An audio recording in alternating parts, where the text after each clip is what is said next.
एक बार जोर से भारत माता का जयकारा लगाएंगे, मुट्ठी बंद करेंगे, दोनों हाथ ऊपर करेंगे और दिल से बोलेंगे, भारत माता की, भारत माता की, इनकलाब, इनकलाब, वंदे वंदे। आज छत्तीसगढ़ के कोने कोने से आए हुए इतनी भारी संख्या में सभी भाइयों बहनों माताओं बुजुर्गों बच्चों, आप सब लोगों को मेरा नमस्कार, सबको मेरा प्रणाम। मैं देख रहा हूं पीछे तक, जहां तक नजर जा रही है लोग ही लोग हैं, पीछे भी इधर भी इतनी भारी संख्या में, इतनी धूप में कई कई घंटों का सफर तय करके आज आप लोग इतनी भारी संख्या में आए हैं। मैं आप लोगों का तहे दिल से बहुत बहुत शुक्रिया अदा करना चाहता हूं। दोस्तों, मैं सोच रहा था अभी बैठा बैठा, सन 2000 में छत्तीसगढ़ बना, मध्य प्रदेश से अलग हुआ। लोगों को बड़ी उम्मीद थी, छत्तीसगढ़ के लोगों को बड़ी उम्मीद थी कि अब हमारे छत्तीसगढ़ का विकास होगा। भगवान ने छत्तीसगढ़ को देने में कोई कसर नहीं छोड़ी। भगवान ने छप्पर फाड़ के दिया छत्तीसगढ़ को। क्या नहीं है छत्तीसगढ़ में? जंगल है, खेती है, हर तरह की चीज पैदा करते हैं छत्तीसगढ़ के लोग। माइनिंग है, लोहा है, कोयला है, हर किस्म की माइन है। दोस्तों, भगवान ने सब कुछ दिया, एक कमी छोड़ दी भगवान ने, ईमानदार नेता नहीं दिए छत्तीसगढ़ वालों को, ईमानदार पार्टियां नहीं दी छत्तीसगढ़ वालों को। इतना कुछ था, इतना कुछ था, इतना लोहा, इतने कोयला, इतना खदाने, इतने जंगल, वन, इतनी नदियां। भाई साहब, 20 साल के अंदर तो एक एक आदमी अमीर बन जाता, एक एक परिवार अमीर बन जाता छत्तीसगढ़। गांव गांव में स्कूल खुल सकते थे, गांव गांव में अस्पताल खुल सकते थे, चारों तरफ खुशहाली आ सकती थी। अगर आपके नेता ईमानदार होते, आपकी पार्टियां ईमानदार होती, अगर उन्होंने आपके लिए 20 साल काम किया होता, आज आम आदमी पार्टी की सभा में एक भी आदमी नहीं आता। लोगों को लगता अगर आप लोग खुश होते बीजेपी से, अगर आप लोग खुश होते कांग्रेस से, तो आम आदमी पार्टी की क्या जरूरत थी? आज दिल्ली के अंदर, पंजाब के अंदर आम आदमी पार्टी से लोग इतने खुश हैं, इतने खुश हैं, बीजेपी की रैली में एक भी आदमी नहीं आता। दिल्ली के अंदर कांग्रेस की रैली में एक भी आदमी नहीं आता, सब आम आदमी पार्टी से खुश। आज आप लोग आए हो क्योंकि आप बीजेपी से नाराज हो, आप लोग आए हो क्योंकि आप कांग्रेस से नाराज हो। आज चारों तरफ देश के अंदर चर्चा करो छत्तीसगढ़ की, तो केवल भ्रष्टाचार के नाम से जाना जाता है छत्तीसगढ़। खदानों का घोटाला हो गया, लोहे का घोटाला हो गया, ट्रांसपोर्ट का घोटाला हो गया, फलाना घोटाला हो गया। बीजेपी को मौका मिला, बीजेपी वालों ने लूट लिया, कांग्रेस को मौका मिला, कांग्रेस वालों ने लूट लिया। पहले दिल्ली का भी यही हाल था।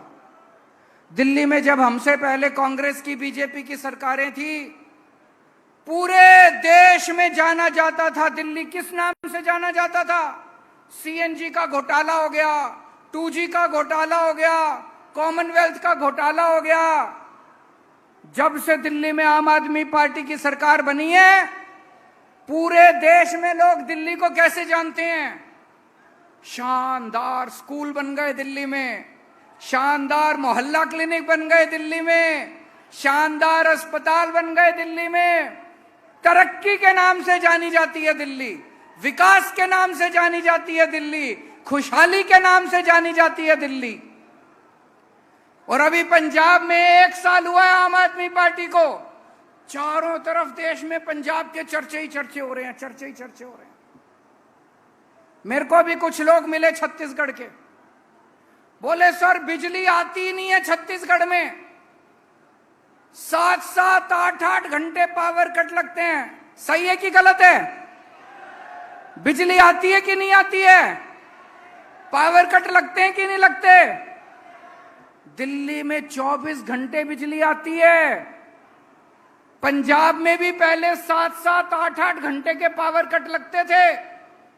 1 साल हुआ है भगवंत मान को मुख्यमंत्री बने, 1 साल, बस 1 साल।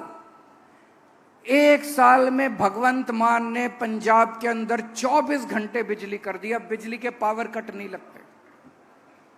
नीयत ठीक है, ईमानदार हैं हम लोग, बेईमानी नहीं करते। अगर भगवंत मान 1 साल के अंदर पंजाब में 24 घंटे बिजली कर सकता है, अगर आम आदमी पार्टी की दिल्ली में सरकार 24 घंटे बिजली कर सकती है, तो ये बीजेपी कांग्रेस वाले 20 साल में छत्तीसगढ़ में नहीं कर सकते थे क्या? कर सकते थे। नीयत खराब थी 24 घंटे पैसे कमाने में, और पैसा, हाय पैसा, हाय पैसा, हाय पैसा। 24 घंटे पैसा कमाने में लगे रहते हैं ये लोग। और आपको जान के ताज्जुब होगा, छत्तीसगढ़ में बिजली इतनी महंगी है जबकि यहां पे बिजली बनती है। दिल्ली में बिजली बनती नहीं है। दिल्ली में 24 घंटे बिजली आती है, मुफ्त बिजली आती है, मुफ्त, जीरो बिजली का बिल आता है। सबका बिजली का बिल आता है, उस पे जीरो लिखा होता है, जीरो। आपको यकीन नहीं होगा, चमत्कार है ये। बिजली का बिल जीरो आता है, 24 घंटे बिजली आती है। छत्तीसगढ़ में बिजली नहीं आती, केवल बिजली का बिल आता है, मुझे पता चला। जब दिल्ली में मैंने बिजली फ्री करी, मोदी जी मेरे से इतना गुस्सा हो गए, इतना गुस्सा, आग बबला हो गए, आंखें लाल हो गई मोदी जी की। बोले केजरीवाल फ्री की रेवड़ी बांट रहा है, केजरीवाल फ्री की रेवड़ी बांट रहा है। हाँ मोदी जी, मैं फ्री की रेवड़ी बांट रहा हूं, मैं फ्री की रेवड़ी बांट रहा हूं। आपके वाले तो सारे रेवड़ी लूट के ले जाते हैं, अपने घर भर रहे हैं सारी रेवड़ी से। मैं फ्री की रेवड़ी बांट रहा हूं। दिल्ली में मैंने हर दिल्ली वाले के हाथ में, हर दिल्ली वाले के हाथ में 7 फ्री की रेवड़ी रख दी। 7 रेवड़ियां हर एक को दे दी। पहली रेवड़ी, सबको फ्री बिजली दे दी, 24 घंटे बिजली दे दी। दूसरी रेवड़ी, पूरी दिल्ली में शानदार स्कूल बना दिए, इतने अच्छे स्कूल, इतने अच्छे स्कूल। अब अमीरों के और गरीबों के बच्चे एक ही स्कूल में पढ़ते हैं, एक ही डेस्क पे। जज का बेटा, आईएएस अफसर का बेटा और रिक्शे वाले का बेटा एक ही डेस्क पे एक ही किताब से पढ़ते हैं। तो दूसरी रेवड़ी मैंने सारे सब लोगों के बच्चों के लिए अच्छी और फ्री शिक्षा का इंतजाम किया है। तीसरी रेवड़ी, सबके लिए अच्छा इलाज का इंतजाम कर दिया। भाई साहब, आज इलाज इतना महंगा हो गया, घर में अगर कोई बीमार हो जाए जमीन बेचनी पड़ जाती है, जेवर बेचने पड़ जाते हैं। दिल्ली में नहीं। अगर आपके घर में किसी को बुखार भी हो जाए, डॉक्टर को दिखाने जाते हो, डॉक्टर की फीस भी मुफ्त, दवाई भी मुफ्त, टेस्ट भी मुफ्त। अगर आपको कैंसर हो जाए, भगवान ना करे, बहुत बड़ा ऑपरेशन कराना हो, सारे ऑपरेशन का खर्चा मुफ्त, सब कुछ मुफ्त, सबका इलाज मुफ्त। बच्चों का भी, बूढ़ों का भी, अमीर का भी, गरीब का भी, सबका इलाज मुफ्त कर दिया। और शानदार इलाज, एयर कंडीशनड अस्पताल बना दिए, मोहल्ला क्लिनिक बना दिए पूरी दिल्ली के अंदर। ये तीसरी रेवड़ी, हर दिल्ली वाले के हाथ में ये तीसरी रेवड़ी रख दी। चौथी रेवड़ी, दिल्ली के अंदर बसों में महिलाओं का सफर फ्री कर दिया। किसी बस में चढ़ जाओ, प्राइवेट बस में चढ़ जाओ, सरकारी बस में चढ़ जाओ, कोई टिकट नहीं लगती किसी महिला की, सबको बसों का फ्री। 5वीं रेवड़ी, हर घर के अंदर जितने बुजुर्ग हैं सब बुजुर्गों को फ्री में तीर्थ यात्रा करा के लाते हैं। अयोध्या जी लेके जाते हैं, रामेश्वरम लेके जाते हैं, पुरी लेके जाते हैं, शिरडी बाबा लेके जाते हैं। हर परिवार के बुजुर्गों को फ्री तीर्थ यात्रा कराते हैं। और छठी रेवड़ी, जितने बेरोजगार बच्चे थे सबके लिए रोजगार का इंतजाम कर रहा हूं। 12 लाख बच्चों को रोजगार दिला दिए। पंजाब में भगवंत मान ने 30,000 बच्चों को सरकारी नौकरी दे दी और अभी 3 लाख बच्चों को और नौकरी देने का इंतजाम कर रखा है भगवंत मान ने। ये 6 फ्री की रेवड़ी हमने हर एक के हाथ पे रख दी। बताओ होनी चाहिए कि नहीं होनी चाहिए? आज मैं छत्तीसगढ़ के लोगों से पूछना चाहता हूं, आपको पहली फ्री की रेवड़ी फ्री बिजली चाहिए कि नहीं चाहिए? हाथ खड़े करके, पीछे वाले भी हाथ खड़े करके बताना। आपको दूसरी फ्री की रेवड़ी फ्री शिक्षा चाहिए कि नहीं चाहिए? आपको तीसरी फ्री की रेवड़ी अच्छा इलाज चाहिए कि नहीं चाहिए? आपको चौथी फ्री की रेवड़ी रोजगार चाहिए कि नहीं चाहिए? आपको फ्री की तीर्थ यात्रा चाहिए कि नहीं चाहिए? आपको महिलाओं का सफर फ्री चाहिए कि नहीं चाहिए? मैं अगर गरीबों के हाथ में थोड़ी सी रेवड़ी रख दूं तो क्या तकलीफ है मोदी जी को?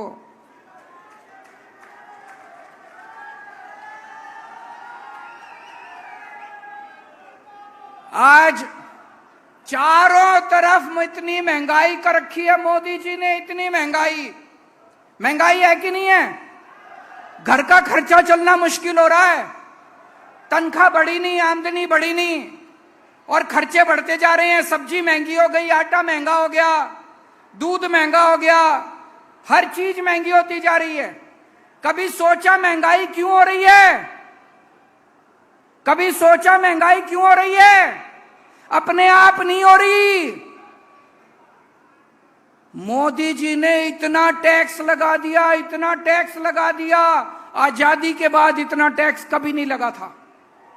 दूध पे टैक्स लगा दिया, छाछ पे टैक्स लगा दिया, कभी नहीं लगा था दूध पे टैक्स, छाछ पे टैक्स कभी नहीं लगा था, लस्सी पे टैक्स लगा दिया, चाय पे टैक्स लगा दिया, कॉफी पे टैक्स लगा दिया, तेल पे टैक्स लगा दिया, आटे पे टैक्स लगा दिया, चावल पे टैक्स लगा दिया, हर चीज पे टैक्स लगा दिया। और टैक्स भी कोई थोड़ा मोटा नहीं।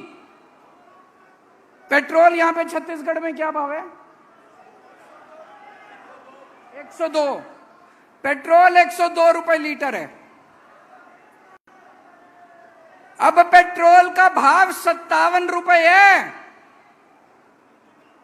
और 45 रुपए उसके ऊपर टैक्स है। 1 लीटर पेट्रोल 57 रुपए का आता है, 45 रुपए टैक्स। बताओ लूटेंगे क्या? अरे यार 57 रुपए का पेट्रोल है, 4 रुपए टैक्स ले लो, 5 रुपए टैक्स ले लो, 6 रुपए टैक्स ले लो, 45 रुपए टैक्स। ऐसे ही दूध पे लगा दिया, ऐसे ही सब्जियों पे लगा दिया, ऐसे ही छाछ पे लगा दिया, लस्सी पे लगा दिया, चाय पे, हर चीज पे टैक्स, हर चीज पे टैक्स। आपको ये जान के ताज्जुब होगा, हम कहते हैं ना अंग्रेज हमारा, जब अंग्रेज थे हमारा खून चूसते थे। अरे उन अंग्रेजों ने भी कभी दूध पे टैक्स नहीं लगाया था। उन अंग्रेजों ने भी कभी लस्सी पे, खाने पीने की चीजों पे टैक्स नहीं लगाया था। पिछले 75 साल में कभी खाने पीने की चीजों पे टैक्स नहीं लगा। मोदी जी ने तो खाने पीने की चीजें भी नहीं छोड़ी दोस्तों। इतना टैक्स, इतना टैक्स, इतना, इसीलिए महंगाई हो रही है। महंगाई अपने आप नहीं हो रही है, ये दाल महंगी हो रही है, खाने पीने की, ये सारा पैसा जा कहां रहा है? इतना टैक्स इकट्ठा करके मोदी जी कहां ले जा रहे हैं? लुटा रहे हैं, किसको दे रहे हैं? किसको दे रहे हैं? एक आदमी ने, इनके कई दोस्त हैं, इनके एक दोस्त ने बैंक से 34,000 करोड़ का कर्जा लिया। 34,000 करोड़ का कर्जा ले लिया, नीयत खराब हो गई, बोला मैं कर्जा नहीं देता। मोदी जी को क्या करना चाहिए था? उसको जेल में डालना चाहिए था कि नहीं डालना चाहिए था? उसका कर्जा माफ कर दिया। 34,000 करोड़ रुपए का कर्जा माफ कर दिया। एक और आदमी का 18,000 करोड़ का कर्जा, 1,000 करोड़ रुपए का कर्जा माफ कर दिया। 11 लाख करोड़ रुपए का कर्जा माफ कर दिया मोदी जी ने। आपसे दूध के ऊपर पैसे लेते हैं, छाछ पे पैसे लेते हैं, आटे पे पैसे लेते हैं, चावल पे पैसे लेते हैं और सारा पैसा लुटा देते हैं अपने दोस्तों के। सारा पैसा लुटा दिया। जितना अंग्रेजों ने 250 साल में देश को नहीं लूटा, इन लोगों ने 9 साल के अंदर भारत को लूट लिया। जितना कांग्रेस ने 75 साल में नहीं लूटा, इतना इन्होंने 6-7। इसलिए महंगाई हो रही है। और मैं आपसे पूछना चाहता हूं, जिस आदमी ने 34,000 करोड़ रुपए का कर्जा लिया बैंक से, मोदी जी ने उसका कर्जा माफ कर दिया, फ्री में कर दिया। मैं पूछना चाह रहा हूं, फ्री में कर्जा माफ कर दिया? कुछ तो लिया होगा। बताओ, आज की दुनिया में कौन फ्री में काम करता है? अरे अपना भाई कर्जा माफ नहीं करता। एक भाई दूसरे भाई से 100 रुपए ले ले, कोई माफ करता है? भाई साहब, अपने माँ बाप को कोई नहीं पूछता, भाई को कोई नहीं पूछता, बच्चों को कोई नहीं पूछता। तो इतना 11 लाख करोड़ रुपए कर्जा माफ कर दिया, कोई फ्री में कर्जा माफ कर दिया क्या? तो बेईमानी करे मोदी जी और जेल जाए मनीष सिसोदिया। वो मनीष सिसोदिया बेचारा एक मास्टर का बेटा है। उसने दिल्ली के गरीबों के बच्चों को पढ़ाने के लिए स्कूल खोले, शानदार स्कूल बना दिए। आज दिल्ली के गरीबों के बच्चे, रिक्शे वाले मजदूरों के बच्चे डॉक्टर बन रहे हैं, इंजीनियर बन रहे हैं, वकील बन रहे हैं। किस लिए बन रहे हैं? मनीष सिसोदिया की वजह से बन रहे हैं। बेईमानी करें मोदी जी, जेल जाए मनीष सिसोदिया। एक वो गाना है ना, ऐसा कलयुग आएगा, दाना चुनेगा हंस, चुनेगा दाना, दुनका कौवा मोती खाएगा। कलयुग आ गया। इन्होंने 10 साल में भारत देश का बेड़ा गर्क कर दिया। इन्होंने नोटबंदी करी। भाई साहब, नोटबंदी करी इन्होंने, पूरे देश का बेड़ा गर्क हो गया। कोई फायदा हुआ नोटबंदी से? किसी का फायदा? कह रहे थे भ्रष्टाचार खत्म हो जाएगा, हुआ भ्रष्टाचार खत्म? कह रहे थे आतंकवाद खत्म हो जाएगा, आतंकवाद खत्म हुआ?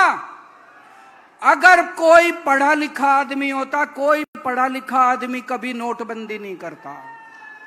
कोई पढ़ा लिखा आदमी नोटबंदी नहीं करता। मैंने एक इंटरव्यू देखा था प्रधानमंत्री जी का। इंटरव्यू करने वाले ने से पूछा प्रधानमंत्री जी से, प्रधानमंत्री जी आप कितने पढ़े लिखे हो? बोले मैं गांव के स्कूल गया हूं, बस कॉलेज नहीं गया। उनका भाषण सुना। भाषण में वो कह रहे केवल गांव के कॉलेज नहीं गया। दोस्तों, मैं आज पूछना चाहता हूं आप लोगों से, भारत एक महान देश है। भारत का प्रधानमंत्री पढ़ा लिखा होना चाहिए कि नहीं होना चाहिए? क्या एक अनपढ़ आदमी भारत की अगुवाई कर सकता है? भारत को पढ़ा लिखा प्रधानमंत्री चाहिए कि नहीं चाहिए? मैं आपको एक कहानी सुनाता हूं। मैं आपको एक कहानी सुनाता हूं। कहानी का शीर्षक है, किस किस ने सुनी हुई है? चौथी पास राजा ये कैसे, ये कहानियां दिखाती है कि कैसे अगर किसी देश में कोई अनपढ़ राजा आ जाए तो वो देश का बेड़ा गर्क कर देता है। ये एक महान देश की कहानी है। ये एक ऐसे राजा की कहानी है जो राजा भ्रष्टाचारी था, अनपढ़ था, अहंकारी था, और उसने कैसे उस महान देश का बेड़ा गर्क कर दिया। एक महान देश था, बहुत महान देश, बहुत पुराना देश। उस देश के एक गांव में, एक गरीब परिवार में एक छोटे बच्चे ने जन्म लिया। परिवार बहुत गरीब था। तो जैसे गांव में होता है, जब बच्चा जन्म लेता है तो ज्योतिषी आता है, गांव का पंडित आता है, उसकी कुंडली बनाता है। तो पंडित ने उसकी कुंडली बनाई। कुंडली बना के, कुंडली देख के पंडित बोला, माई तेरा बेटा बड़ा हो के बहुत बड़ा सम्राट बनेगा।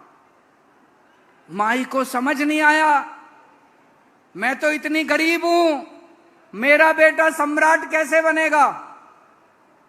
बेटा बड़ा होने लगा धीरे धीरे। उसे गांव के स्कूल में भर्ती करा दिया।